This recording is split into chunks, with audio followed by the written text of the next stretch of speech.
राधे राधे। कईयों ने मुझसे यह सवाल किया है कि इत्र सेवा कब और कैसे करनी चाहिए और मैं इत्र सेवा कैसे करती हूँ। एक ने मुझसे पूछा कि आप इत्र बॉटल वाला यूज़ करती हैं या फिर स्प्रे वाला यूज़ करती हैं।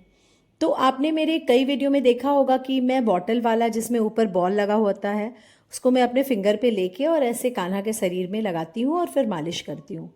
पर कहीं कहीं आपने स्प्रे वाला भी देखा होगा कि मैं स्प्रे वाला भी यूज़ करती हूँ। तो वो आप पे डिपेंड करता है कि आप कौन सा यूज़ करें।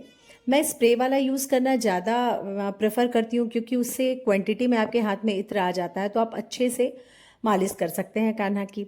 बस इत्र के समय आपको ये ध्यान देना है कि स्प्रे करें तो आँख, कान, नाक, मुंह ये सब बचा कर करें क्योंकि कान्हा को की आँख गले में जा सकता है।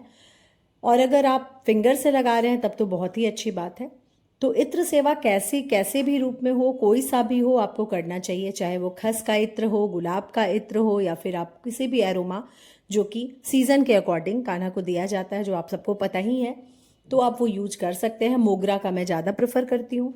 तो बस मैं नहाने के बाद सुबह में अच्छे से मालिश करती हूँ और एक बार जब मेरा कान्हा सोता है शाम में तो मैं लगाती हूँ इत्र। और जो मोतियों वाली ड्रेस के बारे में बात हो रही थी वो यही है ड्रेस जो मैंने मंगाई थी। तो ये बिना लाइनिंग वाली है। मैंने इसे अनीता क्रिएशन से मंगाया है और बिल्कुल भी ये रफ़ नहीं होता है, इन द सेंस कि आप जैसे नीचे में अगर उसकी लाइनिंग में अरगंडी कपड़ा या फिर कुछ और फैब्रिक लगा होता है जो थोड़ा कड़ा हो तो कान्हा को चुभ सकता है और आप उसको बार बार धो भी नहीं सकते हैं। ये ऐसे कॉटन्स होते हैं जिसको आप आराम से धोइए, पहनाइए, जितनी बार धोइए कोई प्रॉब्लम नहीं होती है और आरामदायक है। क्योंकि अभी गर्मी बरसात वाला सीज़न है तो जितना आप आरामदायक कपड़ा पहने उतना आपके लिए अच्छा होता है। तो बस मेरा कान्हा रेडी है और मैंने आज इन्हें पगड़ी पहनाने का सोचा है। तो मैं पगड़ी भी पहनाऊंगी, पहले इनका श्रृंगार कर लेती हूँ। तो ये है उनके गले का हार जो कि मैंने पहले ऐसे ट्राई किया पर वो थोड़ा सा मोती उसमें नहीं दिख रहा था। वो आप देख रहे हैं कि वो जो बीच का मोती है वो नहीं दिख रहा है। फिर तो मैंने फिर इसे उतार के सोचा कि चलो नहीं, ऐसे नहीं, थोड़ा लंबा हो जाए, मैं लंबे तरीके से इसको पहनाऊंगी। तो देखो मैं उतारती हूँ क्योंकि कान्हा को ऐसे नहीं पहनना है। तो बस ये ऐसे उतरा और फिर मैंने उसे, और बहुत ध्यान से करना है क्योंकि कान्हा को चोट भी लग जाती है। तो हाँ, ऐसे आप इसे बांध लें। मेरे पास बहुत खूबसूरत खूबसूरत ज्वेलरी कलेक्शन है कान्हा का, तो मैं आपको एक दिन वो भी दिखलाऊंगी।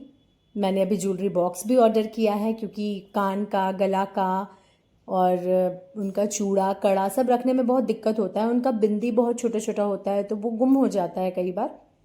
तो मैंने ऑर्गेनाइज़र अभी मंगाया है, फिर मैं उसमें अरेंज करके आप लोगों को दिखाऊंगी।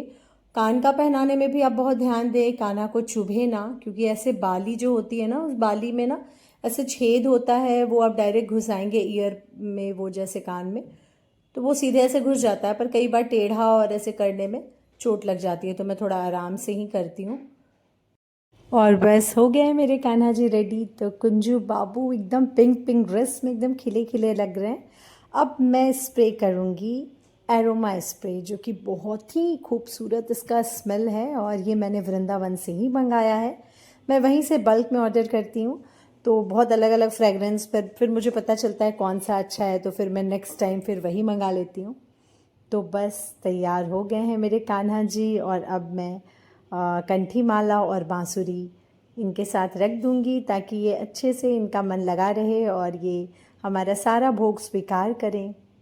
तो आप कमेंट में प्लीज़ मुझे बताइएगा कि मेरे कान्हा जी कैसे लग रहे हैं। दो दो गैया मैंने इनकी सेवा में रखी है और मैंने बिना बछड़े वाले रखा है क्योंकि कान्हा जी को भोग लगाना हो तो गाय पूरा पूरा दूध कान्हा को ही पिलाए।